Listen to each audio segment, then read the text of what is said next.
I just want to mention the backgrounds of the people who are here. We've at long last got around to submitting a paper on this. It's in review.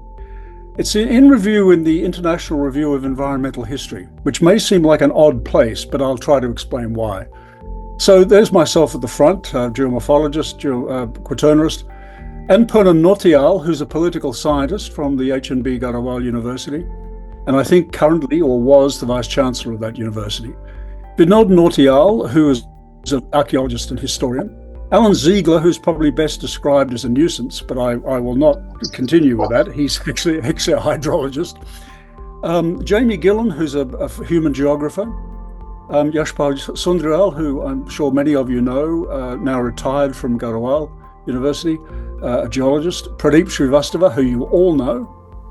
And Rawat, who is an archaeologist and historian at the Garawal University. The reason I go through this is not just to pay respects to my co-authors, but also to point out the range of disciplinary backgrounds that they have. So the structure of the talk is I'll briefly talk about the event. You probably all know about it, but I'll have to do that for some who don't. What are the threats and vulnerability? These are two different phenomena. Threats are in this case, there were the floods, the debris flows, and the landslides. Vulnerability is very much a human matter. How vulnerable were people? I'm going to ask and answer the question, was this an unprecedented event? And then look at disaster incubation pathways, and just end on a local note to do with a tropical cyclone that we had this time last year here called Jasper, and look at that very quickly within the incubation framework.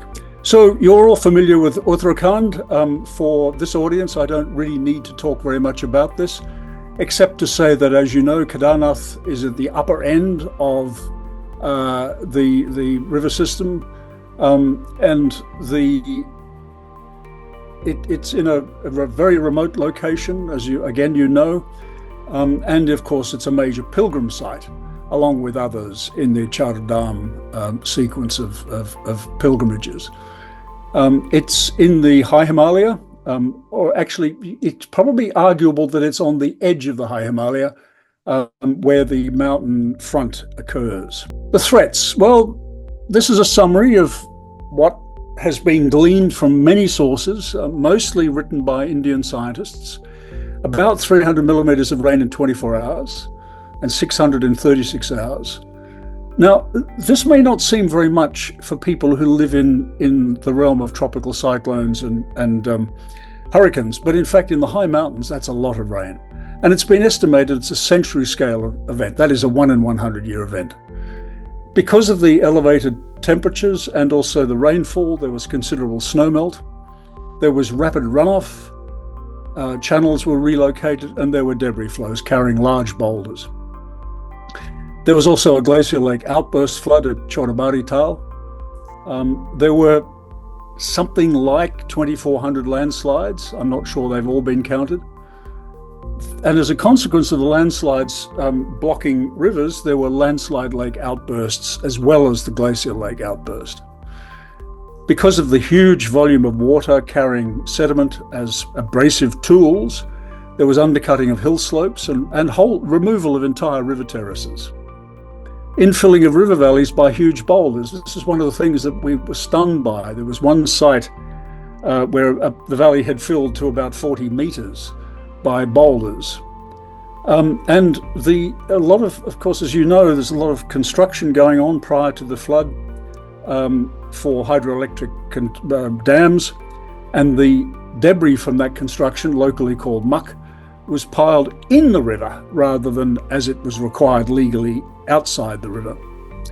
And the existence of the hydroelectric dams probably exacerbated the floods by creating local head, which then some of these dams, of course, broke or water was released. It was an unusual event, and I will argue later that it's not unprecedented, but it was unusual in some ways. There was an early southwest monsoon, early by about 2 weeks. There was an incursion of cold, dry air from the Arctic. As you can see up there, that blue and green line that extends down to the red area where the rainfall occurred, the intense rainfall occurred in the mountains. This situation occurs when the Arctic oscillation is in a negative mode.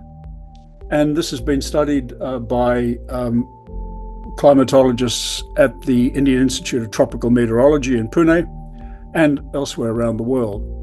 Now, that event, the combination of warm, moist air from the monsoon, underlying cold, dry air from the north, from the Arctic, destabilized the atmosphere dramatically, and the rainfall was intense and a large quantity of it as a consequence. It appears that the negative state of the Arctic Oscillation is one of the key early warning signs for events of this kind. Here's one of the sources of sediment and water, Chorabari Tal, before the lake burst and after the lake burst. Photograph on the right taken, I think, by Pinky Bisht from Wario Institute, and it was a significant event, but as far as I can determine, it probably wasn't the major source of water.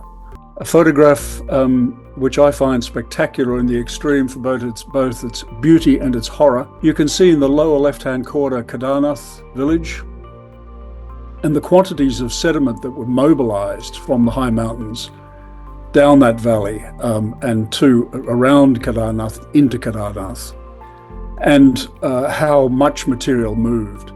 Now, if you look at earlier photographs of this area, there is considerable debris in the same valleys, but not the overspillage that you can see on the right-hand side, where that sediment and water came over a divide and spilled down into the valley.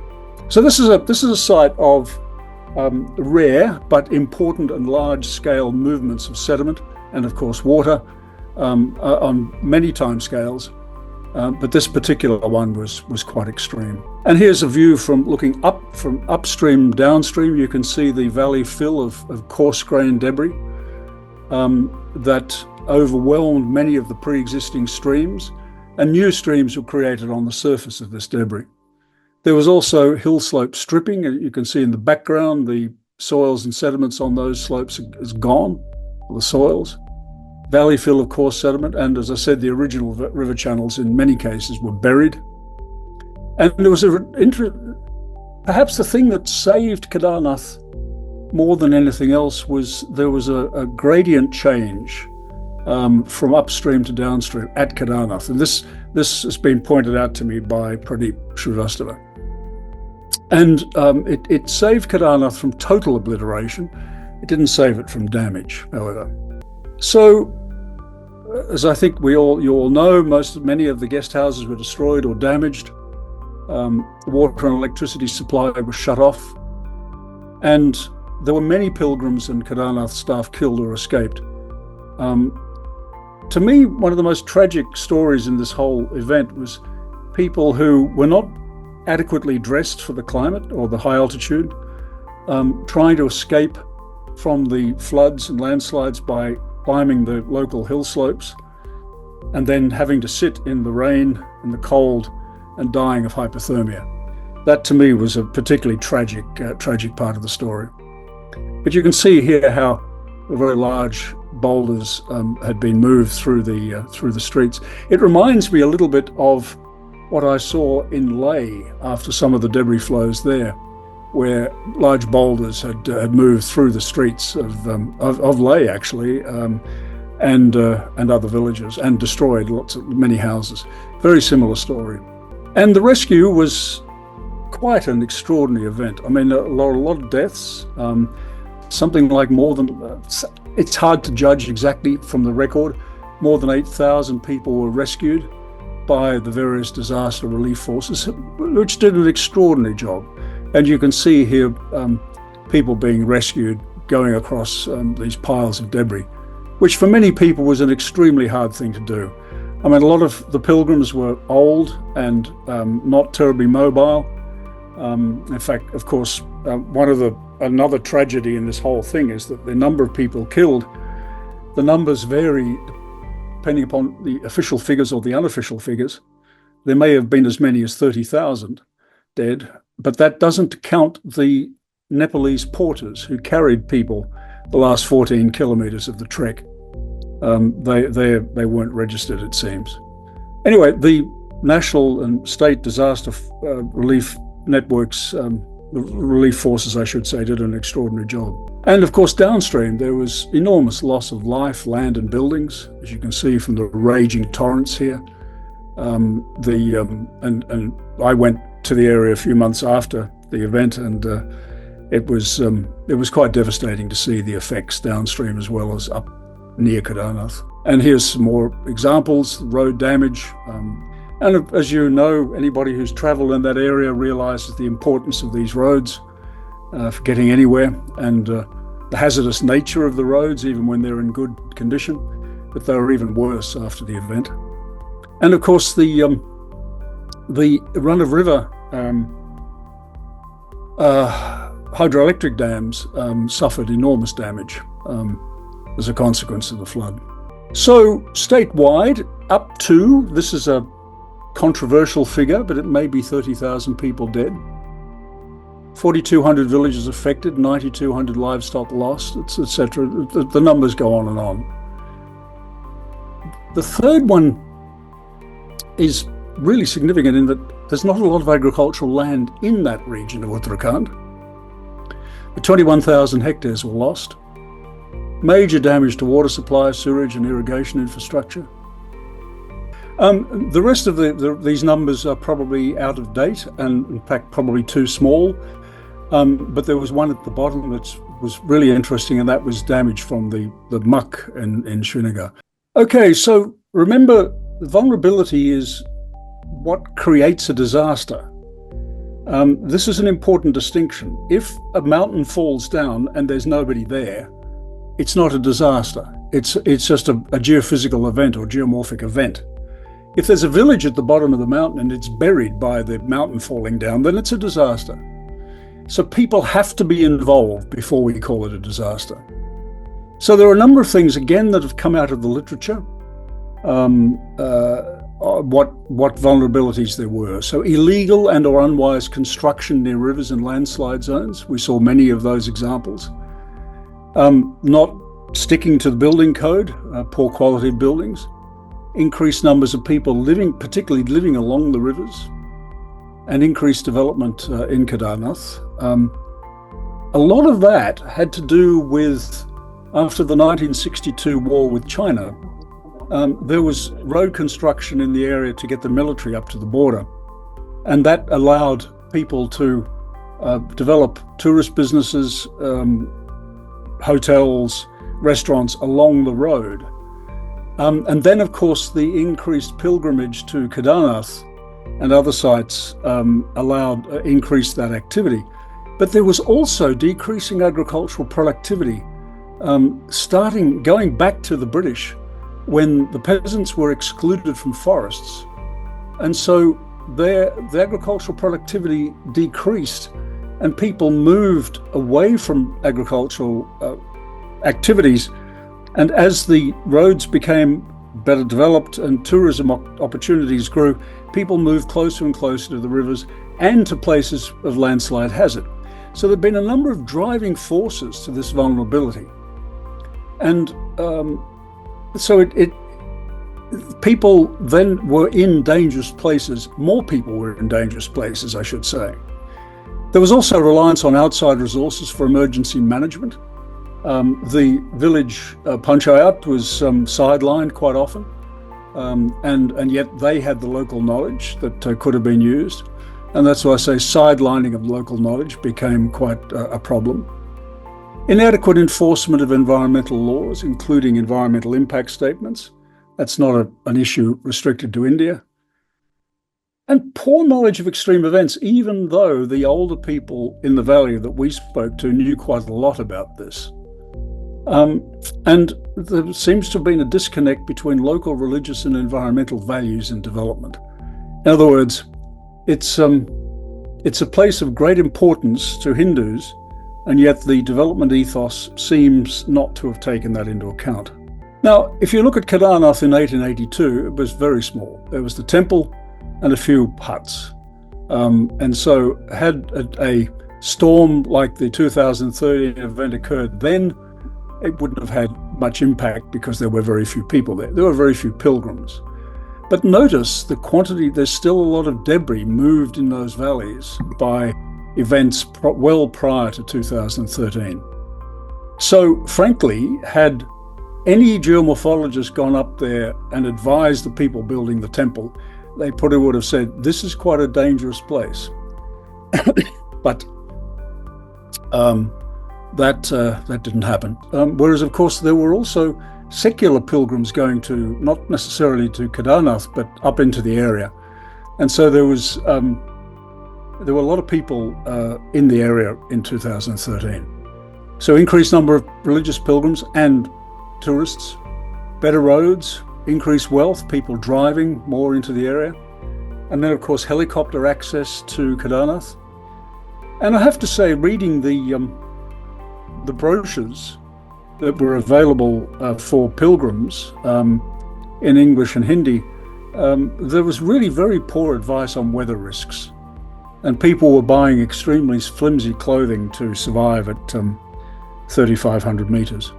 Interestingly, vulnerability has actually been increased as a consequence of this event. Here is a site where there's about 40 meters of boulders in this valley as a consequence of the flood. The chap standing on top is Alan Ziegler. The person on the lower left is Alok Bhardwaj, who's at IIT Roorkee these days. And I'm embarrassed to say I can't remember the name of the bloke in the middle. But you can see here that what this has done is to place the riverbed closer to the villages which were along the valley wall prior to this, and now they're within striking distance, if you like, of floods. So this depositional event has actually increased the vulnerability of people who previously weren't terribly vulnerable. This is the Srinagar hydroelectric dam. You can see some of the muck deposited on the side there on the left. And it was mobilized, but the gates of the dam were open to save the dam. And that muck traveled downstream and filled some houses and damaged other buildings. Disposal of the muck in that way was actually illegal, but I'm not sure that anything much has happened. And some geochemists were able to demonstrate that that was the source of the material that did a lot of damage in the lower levels of the town of Srinagar by comparing the natural sediment and the muck with the material in the town. So you may be wondering at this point, what's this got to do with the Quaternary? Well, many times you hear, and we heard this from the then Chief Minister of Uttarakhand, that this was an unprecedented event. And we hear it in Australia all the time. We heard it about the floods a couple of years ago in northern New South Wales, and now the Jasper cyclone event here about a year ago. I spoke to some of the engineers in charge of the Srinagar Dam, and they at least expressed surprise at the 2013 event, and they claimed it was unprecedented. They said, we know nothing about events of this size. And of course, the hydro company claimed that the event in the town was an act of God, which lets them off the hook. The Indian Green Tribunal thought otherwise. And the natural calamity, the term natural calamity was used rather like act of God. These terms avoid responsibility after the event. They basically say, we didn't know anything like this could happen. It's unprecedented. We couldn't plan for it. Don't blame us. Well, there's a number of ways of viewing that. It could be cognitive dissonance. In other words, they don't want to know because it's embarrassing or because it might be expensive. Could be strategic ignorance. In other words, if there's any prospect of legal ramifications, then they need to be very careful. Or just plain ignorance. Now, people, I'm one of them, we don't know everything for sure, and so we could just be ignorant. So I started this section by saying, what's this got to do with the Quaternary? It's got a lot to do with the degree to which this event was unprecedented. Well, we know it wasn't. The Gonatal landslide outburst flood in 1893 was well documented by the British. In fact, it was extraordinarily well documented. And you can see here on the right the lake before it burst. And you can see the landslide scar on the right-hand side that actually formed the lake. And it was considered to be a permanent lake because the British then built rest houses there, and they used to go trout fishing and boating and so on, and then it burst. And it burst again in 1972, I think it was, 1970. Now, so we know those two historical events, and both of those, the 1970 event particularly, was well remembered by the older members of some of the towns or villages, Bainswara being one of them. We spoke to some of the older members of Bainswara, and they remembered it very well. And they had heard about the 1893 event. So it's not as if the local people were ignorant of these things, the older people particularly, but beyond 1893, they didn't have much memory, of course. So we did a study of paleo flood deposits, and the graph on the right-hand side shows the cumulative number of floods over the last 2,000 years. And notice the approximately constant frequency up until about 1700 or thereabouts. Then there's a cluster of 4 floods, very close together, and then another cluster of 3 floods, which are slightly more widely spaced.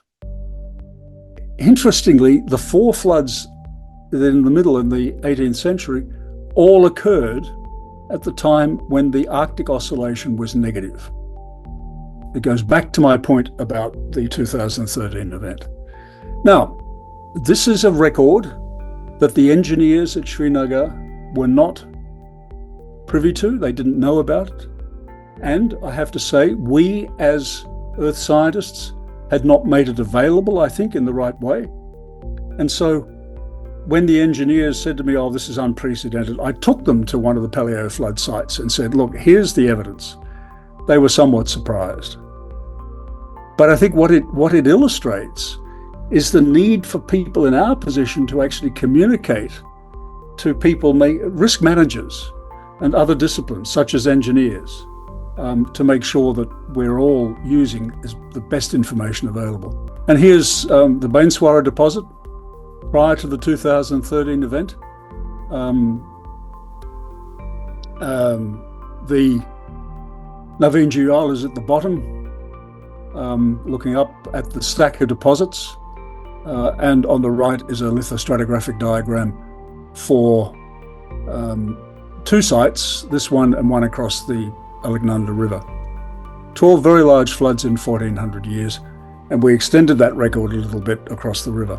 And then the 2013 event produced an even bigger deposit on top of all of this, which we also examined. So that's a sequence from Srinagar. But we had nothing like that further upstream in the higher mountains. And it's quite difficult to get. But thanks to work that Pradeep did at Kedarnath, our best estimate of the most recent form of the Kedarnath temple is that it's built into debris flow deposit dated at about 877 Common Era. There are many, many estimates of the age of this temple. Some, I'd have to say, are fanciful. Others are more grounded. But this is probably the only date that we've got that puts a maximum age on the current temple. There could have been older temples there which were destroyed. We don't know. But we do know that the temple was not destroyed in 2013. And of course, that huge boulder at the back of the temple was moved during the 2013 event and stopped just short of the temple, which was quite remarkable. And according to Pradeep's stratigraphic and sedimentological investigations, there were no events that carried such large boulders have occurred since 877 CE. From that, we could conclude that it is the largest event in 1,000 years. So at one level, maybe it is unprecedented. At Kalimat, the 10th century complex, one of the temples was washed away. And so we can conclude that again, we've got a flood that was the largest in about 1,000 years. The complexity of that site, however, is that the river goes around a bend at that point, and the river has been migrating laterally for some time. So the removal of one of the temples may not be simply a result of that event, but also the morphologic change of the river. Nonetheless, a temple was removed, and that hasn't occurred for 1,000 years. And archaeological evidence from Vinod Nautiyal and his colleague, I think it's Naresh Rawat, from Tapli. From digs there, they found habitation between two flood deposits. The habitation is about 1,000. We're going back earlier now, before the Common Era. And of course the publication in 1991 by Nautiyal and Kanduri. And another site at Ranihat, across the river from Srinagar, habitation came to an end at about 200 Common Era, then restarted at about 800, and in between there was a flood deposit. So it seems that in this valley, and this is quite high on what is now almost a river terrace, that it seems that floods have occurred in this valley and have actually disrupted the habitation hundreds of years ago. Landslides, the records from 1816 onwards, from Surya Prakash, they are almost all rainfall induced. There may be a few earthquake induced ones, but as best we can judge, they're mostly induced by rainfall. And there's a rapid increase since 1960. And that correlates remarkably well with major deforestation. Increase from late 1990s also occurs when we know from independent records that extreme June-July rainfall increased on mountain slopes that were deforested. So, what are the disaster incubation pathways? First of all, this is an environment, particularly in the high mountains, where there's a lot of transportable sediment in unstable and deforested environments. In other words, that is a natural incubation process exacerbated by deforestation. Incubation pathway by increasing tourist numbers, both religious and secular. The increased livelihood opportunities near rivers and steep slopes for people on agriculturally depleted land. People moved off agriculturally depleted land. Remember that this was part of the state of Uttar Pradesh, and it didn't receive a lot of funding for clinics and so on. So a lot of people in the more remote parts of the mountains didn't feel as if they were being helped, and they moved. And a lot of them moved to more dangerous places. The construction near rivers of poor quality buildings. And I think one of the key points is disempowerment of local knowledge and interests. And this issue of cognitive dissonance and strategic ignorance about hazards. In other words, we don't want to know about this because we're going to build this dam because we need to. One of the things that I've tried to make clear is that it's quite reasonable that the engineers involved in the projects in this area would not be aware of the work that we had done, which showed an increasing frequency of large floods and the increasing frequency of economically damaging landslides. And I think that goes to the point I've made that we have not done we in the earth science community have not done a particularly good job of providing our evidence to such people. And it's I think that's one of the points that I really want you to take home from this talk. And it's one that in the introductory remarks and leading up to INQUA, by the way, I'm terribly sorry, but I should have said this earlier, congratulations again on that. I think that we need to work out how to do better in getting this information together. Just a very quick note on this event that occurred almost exactly this day last year. A tropical cyclone, sometimes known as a hurricane, moved out of the Coral Sea and sat on top of us for 3 days. It wasn't a terribly intense cyclone, In other words, the wind speeds were not very high, the central pressure was not excessively low, but did it produce some rain. It produced about 1.2 meters of rain in 2 days. And here's the Barron River floodplain after the flood called Jasper. And again, this one is really very simple. People have been building on this floodplain, or fan delta as it is perhaps more accurately called, and wonder why they get flooded. There's a famous politician in Australia years ago who famously said, floodplains are for flooding on. The Cairns city, which is near where I live, is built on a low-lying beach ridge plain. Also, we know from flood history that there have been 3 major events since 1911. And another one, which we now have been making knowledge known about, we've done some paleo flood work, mainly on boulders in the gorge in the hills that the Barron River comes out of. And the event to move those boulders, it would be about twice the biggest flood, twice the major discharge from the Jasper flood. So that information has been made available to the Queensland government and to the local council. So we've learned a lesson from Uttarakhand to try to make this information available. In conclusion, this is an analysis of disaster incubation. And if you remember that I mentioned one of the earliest parts of this incubation goes back to the British removing peasants from the forests where they used to forage for vegetable material to fertilize their fields. As a consequence, their agricultural land declined in value, and then they had to move. Some moved out of the state, some moved to the plains, others moved closer to the rivers when road construction began and the tourist boom began. So there's a sequence of events there which you don't get from the Quaternary studies at all. That all comes from human history and environmental history. The ignorance of some knowledge may be strategic.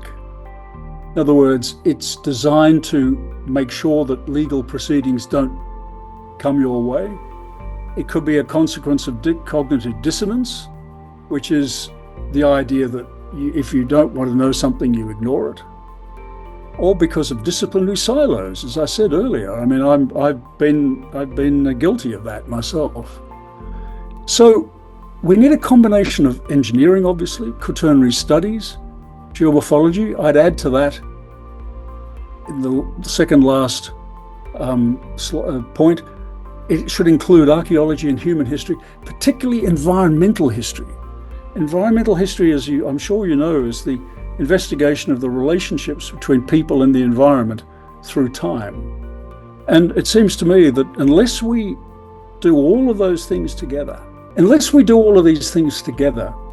Quaternary studies by itself, in my view, and I'd be really interested in your take on this, Quaternary studies by itself is unlikely to be the answer because it will be rather alien to many risk managers. What is this paleo flood business? What is this, paleo earthquake studies and so on? These are concepts which we in the earth sciences and the Quaternary sciences are familiar with. But how familiar are risk managers with these concepts and approaches? I'd suggest to you not very much at all. And so there's a major disciplinary disconnect, and we need to think and act on that to make it better. So Quaternary studies, yes, very important. I've illustrated it in this talk by asking the question, was the 2013 Kedarnath disaster unprecedented? There's some evidence that we were seeing an event the largest in the last 1,000 years. So in a sense, it's unprecedented, depending upon the timescale you look at. But it's not unprecedented if you look at the record of large floods in the paleo flood record. There were many large floods which could have caused similar damage to that which occurred at Kedarnath. had the right vulnerabilities lined up with the hazard. So yes, at one level, unprecedented, but not at another. So look, I think that's probably enough for me. I'd be really interested in your questions and comments. Thank you very much indeed for the invitation to talk.